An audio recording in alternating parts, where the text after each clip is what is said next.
తెల్లారి కళ్ళు తెరిచేలోపు గూళ్లు కుప్పకూలుతున్నాయి. ఏళ్లుగా నివాసముంటున్న గుడును బుల్డోజర్లు గంటున మింగేస్తున్నాయి. నిలువ నీడ లేకుండా రోడ్డున పడుతున్నారు పేదలు. అడవుల విలాపం, ఆదివాసీల ఆక్రందనలు, బడుగు జీవుల ఆర్తనాదాలు, మూగజీవాల హాహాకారాలు ఎన్నెన్నో చూస్తున్నాం. బడుగు జీవుల గుండెలపై బుల్డోజర్ గాయాలే బాధ పెడుతున్నాయి. మొదటి నుంచి హైదరాబాద్ గుండెలపై హైడ్రా అలజడి రేపుతూనే ఉంది. కోర్టులు మొట్టికాయలు వేస్తున్నా ఇనుప కొరతో యంత్రభూతాల కదలికలు ఆగడం లేదు. అయితే హైడ్రా ఒకవైపే చూస్తుందన్న విమర్శలున్నాయి. ఈ విమర్శలకు బలం చేకూర్చేలా హైడ్రా కమిషన్ తాజా ప్రకటన ఉంది. పాత బస్తీలోని సల్కం చెరువును పరిశీలించిన హైడ్రా కమిషనర్ త్వరలోనే చర్యలు చేపడతామని గంభీరంగా చెప్పారు. ఆ తర్వాత ఏమైందో ఏమో, సల్కం చెరువు సక్కంగానే ఉందంటున్నారు. FTLలో ఫాతిమా కాలేజీ నిర్మించారు. ఈ కళాశాల MIM అధినేత హైదరాబాద్ ఎంపీ అజ్దుద్దీన్ ఓవైసీది. ఇక్కడ హైడ్రా యాక్షన్ కు బీజేపీ నేతలు ప్రభుత్వానికి సవాల్ చేస్తూ వస్తున్నారు. దమ్ముంటే సల్కం చెరువులోని భవనాలను కూల్చి చూపించాలని రేవంత్ కు సవాల్ చేశారు. సామాన్యులకు ఒక న్యాయం, ఓవైసీకి ఒక న్యాయమా అంటూ నిలదీస్తున్నారు. విమర్శలు ఒత్తిడి పెరగడంతో ఫాతిమా కాలేజీ ఇష్యూపై హైడ్రా కమిషనర్ ఏవి రంగనాథ్ తాజాగా స్పందించారు. కాలేజీ FTLలో ఉన్న మాట నిజమే అంటూనే మొదట్లో కూల్చేందుకు ప్రయత్నం చేశామన్నారు రంగనాథ్.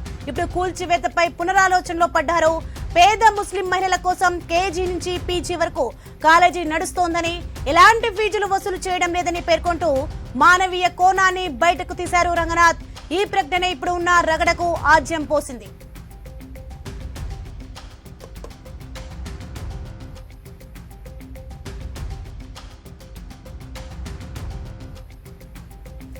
అయితే చివరాఖరుకు ఓ డైలాగ్ చెప్పిన రంగనాథ్, MIM నాయకుల ఆస్తుల వ్యవహారంలో కఠినంగానే వ్యవహరిస్తున్నామంటున్నారు. MIM ఎమ్మెల్యేలు, MLCలు కబ్జా చేసిన భారీ నిర్మాణాలను కూల్చివేశామని వివరణిచ్చారు. ఓవైసీ కుటుంబానికి సన్నిహితుడుగా ఉండే వ్యక్తి కట్టడాలను కూల్చామని దాదాపు 25 ఎకరాల సరస్సును ప్రభుత్వం స్వాధీనం చేసుకుందన్నారు. అయితే అది ఎక్కడో ఎప్పుడు జరిగిందో చెప్పలేదు హైడ్రా కమిషనర్. మొత్తానికి ప్రభుత్వ పెద్దలు చెప్పారో ఏమో, హైడ్రా కమిషనర్ పెద్ద తేనెతుట్టనే కదిపారు. మినహాయింపులకు కొత్త భాష్యం చెప్పారనే కామెంట్స్ కూడా వినిపిస్తున్నాయి.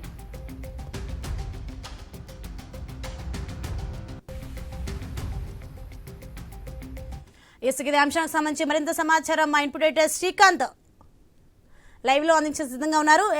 శ్రీకాంత్, మనం చూసుకోవచ్చు, మొదటి నుంచి హైదరాబాద్ గుండెలపై హైడ్రా అలజడి రేపుతూనే ఉంది. కోర్టులు మొట్టికాయలు వేస్తున్నా, ఇనుప కొలతో యంత్రభూతాలు కదలికడ ఆగడం లేదనే అంశాలు వెలుగులోకి వస్తున్నాయి. దీనికి సంబంధించి డీటెయిల్స్ ఏంటి? Sony, good afternoon.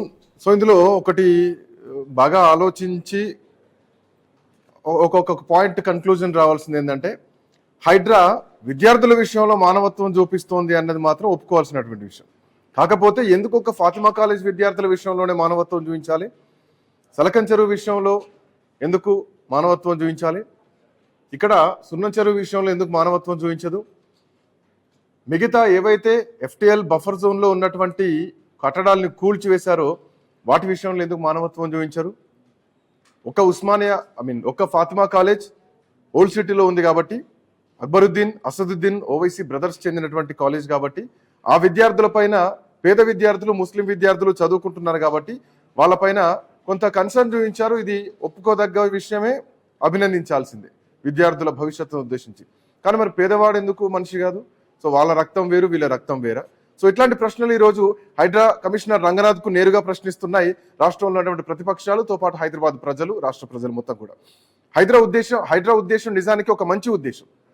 హైడ్రా వచ్చిందంటే హైదరాబాద్లో వరదలు వస్తే, హైదరాబాద్లో ఒక్క డల్లు గట్టిగా పావుగంట వర్షం పడితే వరదలై పారుతాయి, కార్లన్నీ పడవల్లా కొట్టుకుపోతూ ఉంటాయి. సో కార్లు తిరిగే ప్రాంతాల్లో పడవలు వేసుకొని తిరిగినటువంటి రోజులు, సందర్భాలు చాలా ఉన్నాయి, అనేకం కోకోలలు ఉన్నాయి. అట్లాంటి హైదరాబాద్ను కాపాడడానికి హైడ్రా వచ్చింది. సో అక్రమంగా కట్టినటువంటి కట్టడాలు కానీ, లేదంటే FTL బఫర్ జోన్లో ఉన్నటువంటి ఏవైతే కట్టడాలు కానీ వాటన్నింటినీ కూల్చివేసి వాటికి పునరావాసం కల్పిస్తున్నారు. నాగార్జున ఇన్కన్వెన్షన్ కూలగొట్టినప్పుడు కూడా ప్రజలంతా కొంత సింపతి, ఆ పాజిటివిటీలోనే ఉన్నారు. కానీ ఎప్పుడైతే పేదవాడి గూడు మీదకి వెళ్ళడం జరిగిందో ఖచ్చితంగా అప్పటి నుంచి రియాక్షన్ స్టార్ట్ అయింది. హైడ్రా ఒక తెలంగాణకే, ఒక హైదరాబాదే కాదు, తెలంగాణ మొత్తం కూడా మిగతా జిల్లాలో కూడా, వరంగల్లో కూడా వాడ్రా అనేటువంటి ఒక వాదన తీసుకొచ్చారు. ఇక్కడ కూడా వాడ్రా స్టార్ట్ చేయాలి, అక్రమ కట్టడాలు కూల్చేయాలి అంటూ చాలా తీసుకొచ్చారు. బట్ రాను హైడ్రా కేవలం పెద్దోడికి మాత్రమే బానిసగా ఉంది, పేదోడికి మాత్రం ఒక యముడిలాగా తయారైందన్నటువంటి వాదన ఈరోజు తెలంగాణ వ్యాప్తంగా వినిపించింది. స్థానిక సంస్థల ఎన్నికలు రాబోతున్నాయి, హైదరాబాద్లో బై ఎలక్షన్స్ రాబోతున్నాయి. సో ఇట్లా నేపథ్యంలో హైడ్రా అనేది తెలంగాణ రాష్ట్ర ప్రభుత్వానికి ఒక గుదిబండలా తయారైందని చెప్పడంలో ఎట్లాంటి సందేహం లేదు. అయితే ఈ నిర్ణయం ఏదైతే ఉందో ఫాతిమా కాలేజ్ నిజానికి ఇది పూర్తిగా చెరువులోనే ఉంది. అఫ్ కోర్స్ నా దగ్గర ఫోన్లో ఉంది, బట్ అది చూపించేటువంటి ప్రయత్నం చేసినా కానీ దాన్ని చూడొచ్చు. అఫ్కోర్స్ గూగుల్ మ్యాప్లోకి వెళ్ళినా కూడా చూడొచ్చు. ఫాతిమా ఓవైసీ ఉమెన్స్ కాలేజ్, ఫాతిమా ఓవైసీ మహిళా కళాశాల రీసెంట్లీ వ్యూడ్. సలకం చెరువులో మొత్తం కూడా కట్టడం ఉంది. ఆల్మోస్ట్ చెరువుని ఒక 30% ఆక్రమించేసి ఇది కట్టినటువంటి కట్టడం.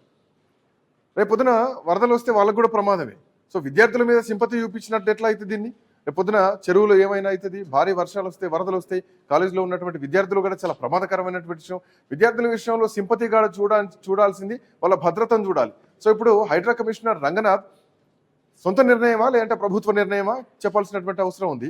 రేపొద్దున ఆ చెరువులో ఏమైనా భారీ వర్షాలు వచ్చి ఆ చెరువు మునిగిపోయి ఆ కాలేజ్ మునిగిపోయేటువంటి పరిస్థితి ఉంటే విద్యార్థులకు భారీ అన్యాయం చేసినటువంటి అపవాదు కూడా హైడ్రా కమిషనర్కి వస్తుంది, ప్రభుత్వానికి కూడా వస్తుంది. సో ఈ విషయంలో ఖచ్చితంగా హైడ్రా కమిషనర్ సమాధానం చెప్పాలి. ఇప్పటికే ప్రతిపక్షాలు కూడా మాట్లాడుతున్నాయి, ఇది రంగనాథ్ సొంత నిర్ణయమా లేదంటే ప్రభుత్వ నిర్ణయమే తేల్చాల్సినటువంటి అవసరం ఉంది. ప్రభుత్వ నిర్ణయం అయితే గనక ఖచ్చితంగా హైడ్రా అనేది ఇక్కడ నుంచి పేదోడి ఇంటి మీదకి పోవద్దు, పేదోడి గూడును ఎట్టి పరిస్థితుల్లో చెదరగొట్టద్దు.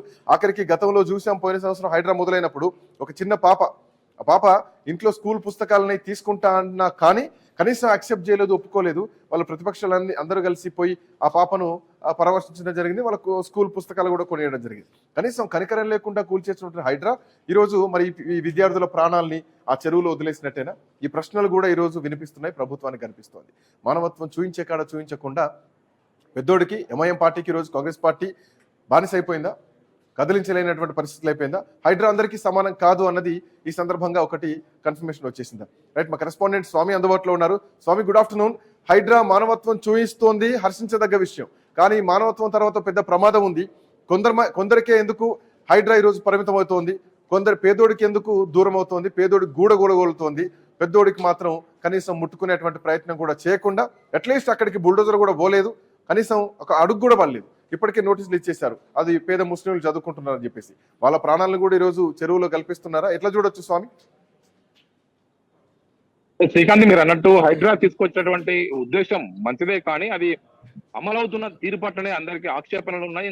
మీరు అన్నట్టు కూడా సకలం చెరువును కబ్జా చేసి ఓవైసీ సోదరులు ఫాతిమా ఎడ్యుకేషన్ ట్రస్ట్ పెట్టి అక్కడ పేద విద్యార్థులకు మేము చదువు చెప్తున్నాము, దాన్ని ఇప్పుడు తీసేయడానికి వీల్లేదని చెప్పేసి హైడ్రా కమిషనర్ రంగనాథ్ చెప్తున్న విషయం పైన కూడా ఒక్కసారిగా ప్రజల్లో దుమారం రేగింది. ఒకవైపు ఆయనకు పేదల పట్ల ఉన్నటువంటి కన్సర్న్, కొద్దిమంది పేదల పట్ల ఎట్లా ఉంటుందో అందరి పట్ల ఎట్లా ఉంటుందో అని ఒక చర్చ అయితే మొదలైంది. అనేక చోట్ల హైదరాబాద్ నగరంలో చాలా మంది పేదల గుడిసెలు, చెరువులు, ఎఫ్టీఏలు, బఫర్జోన్ల పరిధిలో ఉన్నటువంటి పేదల ఇళ్లను, గుడిసెలను నిర్దాక్షిణ్యంగా కూల్చివేసినటువంటి హైడ్రా సిబ్బంది ఇప్పుడు సకలం చెరువులో నిర్మించినటువంటి ఫాతిమా ఎడ్యుకేషన్ సంబంధించిన సంస్థల దృష్టికి ఎందుకు పోవట్లేదు అనేది కూడా అందరూ దీన్ని రైజ్ చేస్తూ ఉన్నారు. ఒకవైపు 10,000 మంది విద్యార్థులను చెప్తున్నప్పుడు కూడా ఆ ఒక్క దగ్గరే 10,000 మంది విద్యార్థులు ఉండరు. ఆ ఫాతిమా ఎడ్యుకేషన్ ట్రస్ట్ మొత్తం నిర్వహిస్తున్నటువంటి పాఠశాలలు, కళాశాలలు అన్నింటిలో కలిపి 10,000 మంది ఉంటారు. కానీ ఆ రంగంలో మాత్రం ఆ ఒక్క చోటనే 10,000 మంది చదువుతున్నారు. ఇది కూడా కొంత ప్రతిపక్షాలకు అస్తమిస్తున్నట్టు. ఒకవైపు భారతీయ జనతా పార్టీ, బీఆర్ఎస్ కూడా మిగతా నాయకులు, స్థానిక అనేక మంది స్వచ్ఛంద సంస్థలు కావచ్చు, మిగతా సంస్థలన్నీ కూడా హైడ్రా పనితీరు పట్ల కూడా ఒకవైపు కొన్ని చోట్ల మెచ్చుకుంటున్నప్పుడు కూడా అనేక చోట్ల ఒకవైపు విమర్శలకు తావిస్తూ ఉంది. ఒకవైపు బతుకమ్మ చెరువును మేము పునరుద్ధరింపజేసాము, దాన్ని కాపాడాము, దాన్ని మళ్ళీ చెరువుగా చూపెట్టామని చెప్పేసి దాన్ని ఒక బ్రాండ్ గా చూపెట్టుకున్నటువంటి హైడ్రా సిబ్బంది, హైడ్రా అధికారులు రంగనాథన్ మాటలు ఏదైతే ఉన్నాయో సంబంధించి అనేక మంది కూడా ఒకవైపు విమర్శలు గుప్పిస్తున్నారు, మరోవైపు కొంతమంది మెచ్చుకుంటూ ఉన్నారు. ఇప్పుడు ఫాతిమా ఎడ్యుకేషన్ ట్రస్ట్ సంబంధించి సకలం చెరువులో అది ఓపెన్ గా మ్యాప్ చూస్తేనే చెరువులు సగం పూర్తి ఏ విధంగా కట్టారో కూడా అందరూ దాన్ని విమర్శిస్తూ ఉన్నారు. ప్రభుత్వం కూడా ఈ అపీజ్మెంట్ పాలిటిక్స్ చేయడం బంద్ చేయాలి, ఒక వర్గాన్ని బుజ్జగించడం కోసం మిగతా వర్గాన్ని బలిపెట్టడం సరికాదని చెప్పేసి కూడా ఇప్పుడు చర్చ అయితే మొదలైంది. ఇప్పుడు పేద విద్యార్థుల పట్ల కన్సర్న్ మంచిదే, కానీ అందరి పేద విద్యార్థుల పట్ల అలాగే ఉండాలి. చాలా మంది గతంలో అనేక చోట్ల పేద విద్యార్థులు ఉంటున్నటువంటి ఇళ్లను నిర్దాక్షిణ్యంగా కూలివేశారు, వారి గుడిసెలను కూల్చివేశారు. వాళ్ళు ఉన్న చదువుకునే పుస్తకాలు కూడా తీసుకునే సమయం ఇవ్వకుండా వాటిని నిలమట్టం చేసి వాటిని పూర్తిగా మట్టిలో కలిపేసినటువంటి గతంలో కాలేజ్ అంటే నడుస్తుంది, సో అకాడమిక్ ఇయర్ నడుస్తుంది, సమ్మర్ హాలిడేస్ లో వాళ్ళు షిఫ్ట్ చేసుకుంటారు, అప్పుడు మేము కూలగొడతాం అన్నారు. సమ్మర్ హాలిడేస్ అయిపోయి కూడా మళ్ళీ కాలేజ్ అకాడమిక్ స్టార్ట్ అయిపోయింది. ఈ విద్యార్థులను ఇంకో దగ్గరికి షిఫ్ట్ చేయకపోవడానికి కారణం ఏంటి అంటే ఆ కాలేజ్ యాజమాన్యం, ఓవైసీ బ్రదర్స్ ఎంత ధీమాగా ఉండొచ్చు, మా దగ్గరకు వచ్చినప్పుడు చూద్దాంలే, మమ్మల్ని టచ్ చేసేటువంటి ధైర్యం ఉందా లేదా అని చెప్పేసి. సో పేదోడికి అంత ధైర్యం లేదు, కానీ ఎంఐఎం పార్టీకి అంత ధైర్యం ఉంది కాబట్టి ఈ రోజు పేదోడు బలైపోతున్నాడా? అంటే ఇక్కడ రాష్ట్ర ప్రభుత్వం సంబంధించిన పొలిటికల్ కన్సర్న్ స్పష్టంగా కనబడుతుంది. ఎంఐఎం పార్టీ ఇప్పుడు కాంగ్రెస్ పార్టీ రెండు కలిసి ఇప్పుడు పనిచేస్తున్నాయి కాబట్టి వారి జోలికి వెళ్ళకూడదని చెప్పేసి కాంగ్రెస్ పార్టీ భావిస్తున్నట్టు తెలుస్తుంది. మరోవైపు హైదరాబాద్ లో జూబ్లీహిల్స్ బై ఎలక్షన్స్ త్వరలో ఉన్నాయి. అక్కడ దాదాపు 1,40,000 మంది మైనార్టీ ఓటు బ్యాంక్ ఉంది. గతంలో అక్కడ ఎంఐఎం పార్టీ పోటీ చేసిన చరిత్ర ఉంది. మరో తోడు వచ్చే జిహెచ్ఎంసీ ఎలక్షన్ సంబంధించి ఎంఐఎం తో కలిసి వెళ్లాలని చెప్పి కాంగ్రెస్ పార్టీ ప్రయత్నం చేస్తుంది. దానికి తోడు మనం గతంలోనే గమనించాము, ఒకవైపు దుండిగల్లో ఒకవైపు మల్లారెడ్డి కాలేజీలు కావచ్చు, ఇటు ఆయన అల్లుడు రాజశేఖర రెడ్డి సంబంధించినటువంటి కాలేజీలకు సంబంధించిన విషయంలో కూడా వాళ్ళు చెరువుల్లో ఎఫ్టీఏలు బఫర్ జోన్ ఆక్రమించి కాలేజీలు కట్టారని చెప్పేసి అక్కడ కాలేజీలపైకి వెళ్లి పూర్తిగా కూలగొట్టినటువంటి సిబ్బంది అంతా కూడా ఇప్పుడు ఇక్కడికి వచ్చేసరికి మిన్నకుండిపోవడంతో ఇప్పుడు వీళ్ళకి పొలిటికల్ కంపల్సరీ ఏ విధంగా కూడా అందరికీ అర్థమవుతుంది. ఇప్పుడు ఏదైతే సలకం చెరువులు అయితే ఓవైసీ సోదరులు పేద ప్రజల కోసం, పేదల కోసం, విద్యార్థుల కోసం మేము నిర్మించామని చెప్తున్నటువంటి ఫాతిమా ఎడ్యుకేషన్ ట్రస్ట్ సంబంధించి హైదరాబాద్ నగరంలో అనేక చోట్ల పాఠశాలలు నడిపిస్తున్నారు. ఆ విషయంలో వారు మెచ్చుకోదగ్గ విషయమే. కానీ ఇక్కడ ఒక పేదవానికి సహాయం చేయాలని చెప్పేసి ప్రభుత్వ స్థలాలను, ఒకవైపు ప్రభుత్వ ఆస్తులను కొల్లగొట్టి చేస్తామంటే చట్టం ఒప్పుకోదు కదా. చాలా మంది ఇదే విషయాన్ని కూడా తీసుకువస్తున్నారు. నేను అనాథలకు సహాయం చేస్తానని చెప్పేసి బ్యాంకును కొల్లగొట్టి నేను చెప్పంటే జనం సోషల్ మీడియా వేదికగా పెద్ద సూచిస్తున్నారు. మేము ఒకవైపు పేదలకు సాయం చేస్తున్నామని చెప్పేసి చెరువులు కబ్జా చేయడం ఏమాటి పరిపాటి అని చెప్పేసి కూడా ఒక క్వశ్చన్ అయితే రేస్ చేస్తున్నారు Srikanth. Right, thank you Swamy, thanks for joining. Kamboj Venkateswarlu garu BRS party నాయకులు మనతో పాటు ఉన్నారు. వెంకటేశ్వర్లు గారు నమస్తే, గుడ్ ఆఫ్టర్నూన్. ఎంఐఎం నాయకులు ఆస్తుల వ్యవహారంలో కఠినంగానే వ్యవహరిస్తున్నాం అని చెప్తూనే చివరాఖరికి డైలాగ్ చెప్తూనే సలకం చెరువులో కట్టినటువంటి ఫాతిమా కాలేజ్ విషయంలో గతంలోనే విమర్శలు వచ్చాయి. సమ్మర్ హాలిడేస్ లో విద్యార్థులను అక్కడి నుంచి షిఫ్ట్ చేసిన తర్వాత, వేరే దగ్గర అకామిడేట్ చేసిన తర్వాత దాన్ని గూల్ చేస్తామన్నారు. సో ఇప్పుడు యూటర్న్ తీసుకున్నారు. ప్రభుత్వ నిర్ణయంగా దీన్ని చూడాలా, అధికారి నిర్ణయం, కమిషనర్ నిర్ణయంగా చూడాలా? సో ఎందుకు హైడ్రా ఈరోజు పక్షపాతం చూపిస్తోంది, వన్ సైడెడ్ గా చూపిస్తోంది? ఇది భయమా, లేదంటే బాధ్యత మర్చిపోయారు అనుకోవచ్చా? Good afternoon iNews viewers and తోటి ప్యానల్ మెంబర్స్ కు. ఈరోజు కాంగ్రెస్ గవర్నమెంట్ 19 నెలలుగా చేస్తుందంటే తెలంగాణలో హైడ్రా పేరు మీద, మూసి పేరు మీద విధ్వంసం సృష్టిస్తుంది. ఫర్ ఎగ్జాంపుల్ ఇవాళ హైడ్రా చేస్తున్నాడంటే ఎన్నిసార్లు, 3 సార్లు 4 సార్లు హైకోర్టు అక్షంతలు వేసినా కూడా హైడ్రా కమిషనర్ గారు ఏమాత్రం మారలేదు. డైరెక్ట్ లైవ్ లోనే జడ్జి గారు it is not correct mister Ranganath గారు అని అక్షంతలు వేసినా కూడా ఆయన మారడం లేదు. ఆయన రేవంత్ రెడ్డి కన్సైనర్ లో పనిచేస్తున్నాడు. వయస్సు మన ఇప్పుడు హైదరాబాద్ ఎంపీ ఓవైసీ గారి, సలావుద్దీన్ ఓవైసీ గారి కన్సైనర్ లో పనిచేస్తున్నట్టు క్లుప్తంగా కనపడుతుంది. ఎందుకంటే ఒక బ్యూరోక్రాట్, ఒక ఐపీఎస్ బ్యూరోక్రాట్ చట్టాన్ని ఏ రకంగా అమలు చేయాలి, ఒక హైడ్రా స్వయం ప్రతిపత్తి గల సంస్థను ఎట్లా మేనేజ్ చేయాలని ఆయన చేయలేకపోతున్నాడు. ఎందుకంటే ఇదే ఎమ్మెల్యే రాజశేఖర రెడ్డి గారు, ఎంపీ మన ఎమ్మెల్యే మల్లారెడ్డి గారి బిల్డింగ్లు కూలగొట్టినప్పుడు లేనట్టు అంశాలు ఇలా ఫాతిమా కాలేజీలో, ఆ కాలేజీ మొత్తం కాంగ్రెస్ ఆధ్వర్యంలోనే గత 20-30 ఏళ్ళ ఫాతిమా సొసైటీ, ఫాతిమా కాలేజీ వాళ్ళ ఆధ్వర్యంలో నడిపిస్తున్నారు. దీనికి పునాదులు వేసిందే కాంగ్రెస్ పార్టీ. ఇలా సపోర్ట్ చేస్తున్నది రేవంత్ రెడ్డి గవర్నమెంట్. ఎందుకంటే మీరు మూసీ పేరు మీద దాదాపు 6-7 లక్షల మంది విద్యార్థులను రోడ్డు మీద వేశారు. హైడ్రా పేరు మీద 10-15 లక్షల మందిని రోడ్డు మీద వేశారు. ఇలా మీరు కామోజ్ వెంకటేశ్వర్ గారు వీళ్ళు చెప్తుంది ఏంటంటే, పేద ముస్లిం విద్యార్థుల కోసం ₹1 కూడా ఫీజు తీసుకోకుండా ఒక చారిటీ లాగా ఈ సంస్థ నడిపిస్తున్నారు కాబట్టి దీన్ని మేము ముట్టుకోవట్లేదు అని చెప్తున్నారు. సరే, వాళ్ళు చారిటీ లాగా నడిపిస్తున్నారా, రూపాయి తీసుకోలేకపోతున్నారా అంశం అట్లా ఉంటే, అంటే నేనే నా వర్షన్ ఏంటంటే మరి పేదోడు ఏం సంపాదించుకుంటున్నారు? ఎక్కడో చెరువు గట్టు పైన చిన్న గుడి చేసుకొని వాళ్ళకి కడుపు నింపుకోవడానికి చూస్తున్నటువంటి పరిస్థితుల్లో వీళ్ళకి ఎందుకు సామాజిక న్యాయం ఉంటే? బి ఫార్మసీ కానీ, ఎం ఫార్మసీ కానీ, డిగ్రీ కానీ, ఉమెన్స్ కాలేజ్ కానీ, జూనియర్ కాలేజ్ కానీ ఫీజు తీసుకుంటున్నారు. నార్మల్ ఫీజు తీసుకుంటున్నారు. పేద విద్యార్థులే కాదు, ఉన్నత వర్గాలకు చెందిన మైనార్టీ విద్యార్థులు కూడా ఉన్నారు. అందులో సిక్కులు ఉన్నారు, మైనార్టీలు ఉన్నారు, పేద విద్యార్థులు ఉన్నారు. కానీ మీరు ఫీజు తీసుకుంటున్నారు. ఇలా హైడ్రా కమిషనర్ గారికి ఆ విషయం తెలియదు.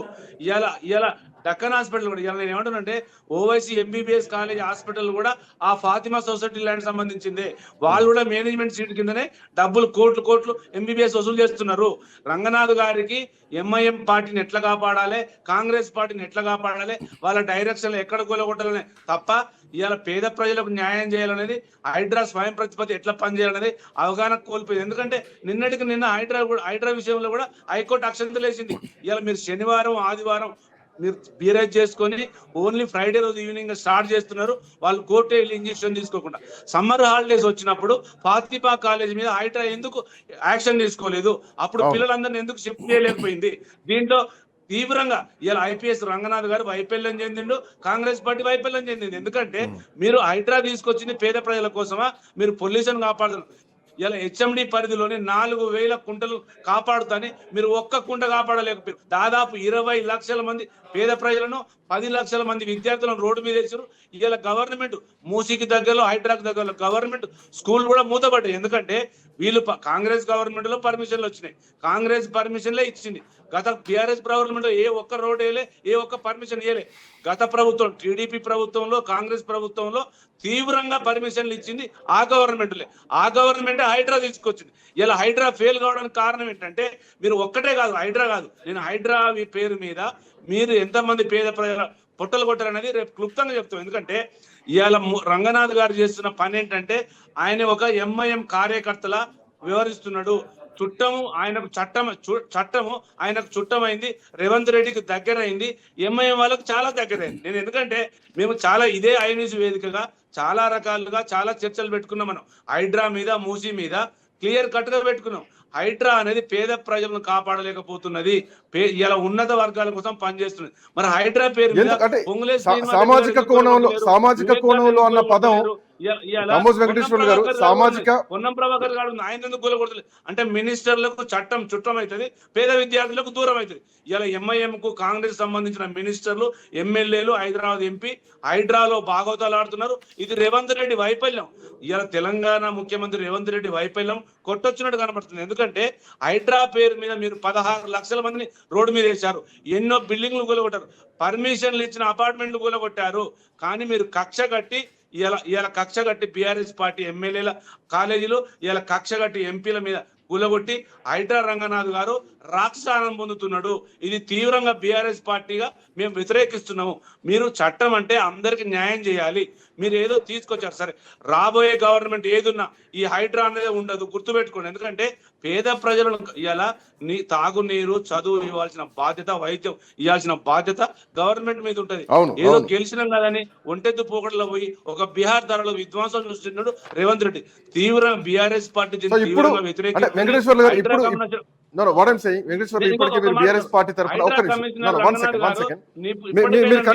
ముందు ఒక మాట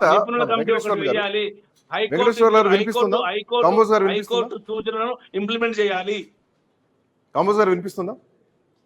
వినిపిస్తుంది, చెప్పండి సార్. ఇక్కడ ఒక పాయింట్ ని ప్రధానంగా రేజ్ చేస్తున్నారు. సామాజిక న్యాయం కోసం సామాజిక బాధ్యతగా ఆలోచించి హైడ్రా ఈ రోజు ఫాతిమా కాలేజ్ విషయంలో వెనక్కి తగ్గిందంటూ హైడ్రా కార్యాలయం నుంచి ప్రకటన వచ్చింది. మరి సామాజిక కోణం విషయంలో పేదోడి ఇల్లు కూలగొట్టినప్పుడు వాళ్ళకి అకామిడేట్ చేయాల్సినటువంటి బాధ్యత కూడా పెద్దన్నగా ప్రభుత్వానికి ఉంటుందా ఉండదా అన్న ప్రశ్న ఒకటి. ఇప్పటి వరకు కూలగొట్టిన ఇండ్లకు వాళ్ళకు నష్టపరిహారం ఏమి ఇచ్చారు, వాళ్ళని ఎక్కడ అకామిడేట్ చేశారు, ఇది కూడా ఒక ప్రశ్న కనిపిస్తోంది. సో ఇందులో బలవుతున్నది పేదోళ్ళు అయితే ప్రభుత్వానికి రాజకీయం చేస్తారు. బట్ అన్ఫార్చునేట్ గా బలవుతున్నది ఇండైరెక్ట్ గా రంగనాథ్ కూడా బలవుతున్నారు కదా. ఒక మంచి గ్రేడ్ ఉన్నటువంటి, ర్యాంక్ ఉన్నటువంటి, ఒక గుడ్ రిమార్క్స్ లేనటువంటి వ్యక్తి ఈ రోజు ఆయన బ్లేమ్ అవుతున్న స్పష్టంగా కనిపిస్తుంది కదా. సో ప్రభుత్వం ఎవరిని బ్లేమ్ చేస్తుంది, ఎక్కడ సేఫ్ సైడ్ లోకి వెళ్ళిపోతుంది? ఇప్పుడు హైడ్రా కమిషనర్ రంగనాథ్ గారు పావుగా కాంగ్రెస్ పార్టీ వాడుకుంటున్నది. ఆయన ఒక నల్గొండలో చేసినా కూడా, ఎస్బీలో చేసినా కూడా ఒక మంచి ఐపీఎస్ ఆఫీసరు. ఇలా లాస్ట్ ఇయర్ July 9th కు తీసుకొచ్చినటువంటి హైడ్రా స్వయం ప్రతిపత్తి గల ఆ సంస్థను హైకోర్టు 4 సార్లు 5 సార్లు అక్షంతలు వేసింది, దానికి సూచనలు చేసింది. హైకోర్టు సూచనలను కూడా ఐపీఎస్ గౌరవ రంగనాథ్ గారు పాటించలేకపోతున్నాడు కమిషనర్ గారు. ఇది తీవ్ర వైఫల్యం. ఇవాళ ఎంఐఎం కు కాంగ్రెస్ పార్టీకి ఒక ఏజెంట్ లాగా వ్యవహరిస్తున్నాడు ఐపీఎస్ ఈ కమిషనర్ గారు. ఎందుకంటే పోయినసారి అకాడమిక్ ఇయర్ స్టార్ట్ అయినప్పుడు మరి ఆ పేద విద్యార్థులు గుర్తుకు రాలేదా? ఆ పేద విద్యార్థులు ఎందుకు రోడ్డు మీద వేశారు? మరి ఇవాళ ఫాతిమా కాలేజ్ సల్కం చెరువు యొక్క ఉద్దేశం ఏంటి? సల్కం చెరువును ఎక్కడ కూడా కాపాడడం కోసమే ప్రయత్నం చేస్తారు తప్ప దాన్ని కూడా మేము ఆధీనం చేస్తాం, ప్రజలకు మేలు చేస్తాం, దాన్ని క్లీన్ చేస్తామని ఎందుకు రంగనాథ్ గారు చెప్పలేకపోతున్నారు? ఆల్టర్నేట్ గా గవర్నమెంట్ కు నిజాయితీ ఉంటే అక్కడ ఉన్నటువంటి విద్యార్థులను వేరే దగ్గరికి పంపించి అది డిమాండ్ చేయడానికి ఆస్కారం ఉంది. ఎందుకు డిమాండ్ చేయడం లేదు అంటే దీంట్లో హైదరాబాద్ ఎంపీ గారి కుమ్మక్కు, రేవంత్ రెడ్డి గారి కుమ్మక్కు వచ్చినట్టు కనపడుతుంది క్లియర్ గా. ఇంకోటి ఏంటంటే రంగనాథ్ గారు ఈ రెండు పార్టీలకు ఏజెంట్ గా వివరిస్తున్నట్టు కూడా కనిపిస్తుంది. ఎందుకంటే ప్రజలు ఇలా హైదరాబాద్ రాజధానిలో 1,50,00,000 మంది నివసిస్తే మీరు 25 లక్షల మంది పేదలను రోడ్డు మీద చేసి 11 లక్షల మంది విద్యార్థులను రోడ్డు మీద వేసేసి మీరు రాష్ట్రానందం పొందుతున్నారు. ఇవాళ గవర్నమెంట్ వచ్చిన తర్వాత హైడ్రా పేరు మీద, మూసీ పేరు మీద ఎంతమందిని రోడ్డు మీద వేశారో రంగనాథ్ గారు చెప్పాలి. ఎందుకంటే మూసీ వేరు, హైడ్రా వేరు. ఇలా హైడ్రా పేరు మీద చెరువులను కాపాడుతుంటే సరే మంచిదే కావచ్చు, కానీ జీవించే హక్కు ఈ రాష్ట్ర గవర్నమెంట్ ఇవ్వాలి, బ్రతికే హక్కు ఇవ్వాలి. కానీ ఎక్కడ ఇస్తున్నాడు? రాక్షసానందం పొందుతున్నారు. దీని వెనకాల కాంగ్రెస్ యొక్క కుంభకోణం ఉంది.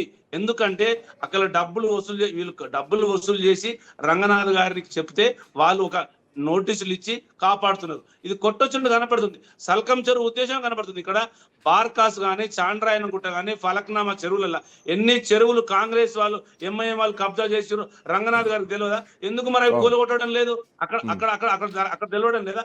ఫుట్పాత్లు ఇవాళ హైదరాబాద్ లో ఎన్ని ఫుట్పాత్లు ఆక్రమించారు కార్పొరేటర్, పాత కాంగ్రెస్ కార్పొరేటర్లు, ఎంఐఎం కార్పొరేటర్లు అన్ని అక్రమాలు చేశారు. మరి అవి కనబడడం లేదా?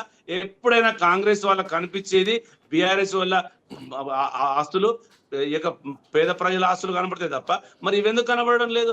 హైదరాబాద్ సేఫెస్ట్ జోన్ గా ఇవ్వాలి. 2022లో హరితహారం మీద ప్రపంచంలో సేఫ్ సిటీగా మనకు వచ్చింది. మరి మీరు దాని మీద ఎందుకు యాక్షన్ తీసుకోవడం లేదు?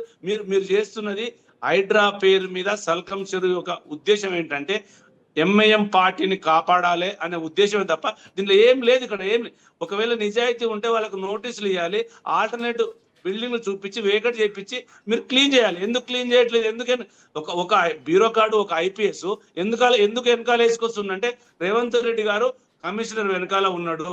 తస్మాత్ జాగ్రత్త కమిషనర్ గారు, మీరు ఏం చేసినా రాబోయే కాలంలో మీ హైడ్రా ఉండదు, అది డిమాలిషన్ చేస్తాం రాబోయే గవర్నమెంట్ లో, అది గుర్తు పెట్టుకోండి.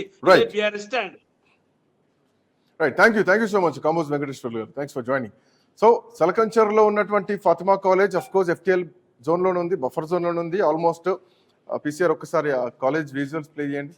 యా, సో మనం చూడొచ్చు, స్క్రీన్ పైన చూడొచ్చు స్పష్టంగా ఆల్మోస్ట్ 30% ఆఫ్ కాలేజ్ మొత్తం, అంటే ఆ చెరువును మొత్తం ఆక్రమించి కట్టినటువంటి కట్టడం ఇది ఆల్రెడీ హైడ్రానే డిక్లేర్ చేసింది. హైడ్రా డిక్లేర్ చేసిన తర్వాత ఇప్పుడు దానికి ఒక వెసులుబాటు ఇస్తుంది. ఎందుకంటే పేద విద్యార్థులు దాంట్లో చదువుకుంటున్నారు, ఉచితంగా చదువుకుంటున్నారు. సో వాళ్ళ సంక్షేమం కోసం, వాళ్ళ సామాజిక కోణంలో ఆలోచించి బాధ్యతాయుతంగా హైడ్రా ఈరోజు వాటి విషయంలో వెనక్కి తగ్గింది, స్టెప్ తీసుకుందన్నది హర్షించదగ్గ విషయమే. కానీ ఫాతిమా కాలేజ్లో ఉన్నటువంటి విద్యార్థులకు ఇచ్చినటువంటి వెసులుబాటు హైదరాబాద్లో ఉన్నటువంటి సున్నం చెరువు కానీ మిగతా చెరువులు ఏవైతే ఉన్నాయో ఈరోజు మాదాపూర్, హైదరాబాద్ అయ్యప్ప సొసైటీ, ఈ చుట్టుపక్కల ఉన్నటువంటి చెరువుల్లో ఉన్నటువంటి ఈ ప్రజలకు ఎందుకు సామాజిక కోణం వర్తించదు అన్నది ఈరోజు ప్రతిపక్షాలు ప్రజల నుంచి వినిపిస్తున్నటువంటి ప్రశ్న. కేవలం హైడ్రా ఒక వర్గానికేనా? ముఖ్యమంత్రి సోదరుడికి నోటీసులు ఇస్తే ఆ నోటీసులు గోడ కతికేసి వర్షానికి తడిసి చినిగిపోయిన రోజులు ఉన్నాయి. బట్ ఇప్పటికీ ఆ నోటీసులకు రెస్పాన్స్ ఏంటి? బట్ అదే పేదోడి విషయంలో నోటీసులు కూడా కనీసం ఇవ్వకుండా అర్ధరాత్రో తెల్లారగట్లను పోయి బుల్డోజర్లు వెళ్తున్నాయి, కూలగొడుతున్నాయి. ఈవెన్ కోర్టులు ఇన్వాల్వ్ అయినా కానీ పట్టించుకునేటువంటి పరిస్థితి లేదు. కోర్టు హాలిడేస్ ఉన్నటువంటి పరిస్థితుల్లో హైడ్రా తన పని తాను చేసుకుంటూ వెళ్ళిపోతుంది. సో ఇది హైదరాబాద్లో హైడ్రా చేస్తున్నటువంటి పని. That's all for now. Next updates continue అయితే కీప్ వాచింగ్ ఐ న్యూస్.